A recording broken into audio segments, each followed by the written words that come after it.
നമസ്കാരം. ഇന്ന് ഫെബ്രുവരി 5 മാർക്കറ്റ് റെഡിലാണ് അവസാനിച്ചത്. നിഫ്റ്റി ഏകദേശം 130 പോയിൻ്റ് ഇടിഞ്ഞു. IT സെക്ടറാണ് പ്രധാനപ്പെട്ട നഷ്ടം നേരിട്ട ഒരു സെക്ടർ. അഡ്വാൻസ് ഡിക്ലൈൻ റേഷ്യോ എന്ന് പറയുന്നത് നെഗറ്റീവാണ്. പൊതുവെ മാർക്കറ്റിൽ കാണുന്ന സെൻറ്റിമെൻറ്റ്സ് എന്ന് പറയുന്നതും വീക്ക്നെസ് തന്നെയാണ്. ഇന്ത്യ വിക്സ് ലോ റേഞ്ചിൽ തന്നെ തുടരുന്നുണ്ട്. പക്ഷേ ഡൗൺ സൈഡിലേക്ക് ഒരു ബ്രേക്ക് വരികയാണെങ്കിൽ വോളറ്റിലിറ്റി പെട്ടെന്ന് സ്പൈക്ക് ചെയ്യാനായിട്ടുള്ള സാധ്യത വളരെ കൂടുതലാണ്. ഓപ്ഷൻ ഡാറ്റ പ്രകാരം 25,500 ഒരു ഇമ്മീഡിയറ്റ് സപ്പോർട്ടായിട്ട് വരിക. 25,800 900 26,000 ഒക്കെ സ്ട്രോങ് റെസിസ്റ്റൻസ് സോണായിട്ട് തുടരുന്നുണ്ട്.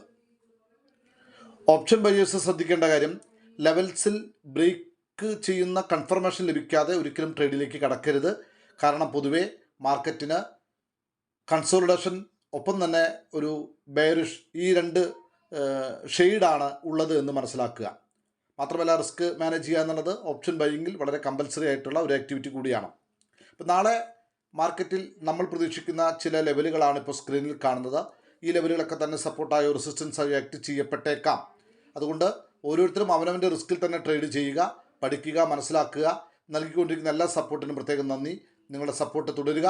നാളെ പ്രോഫിറ്റബിളായ ഒരു ട്രേഡിങ്ങിനെ ആശംസിക്കുന്നു. Thank you all. Thank you very much.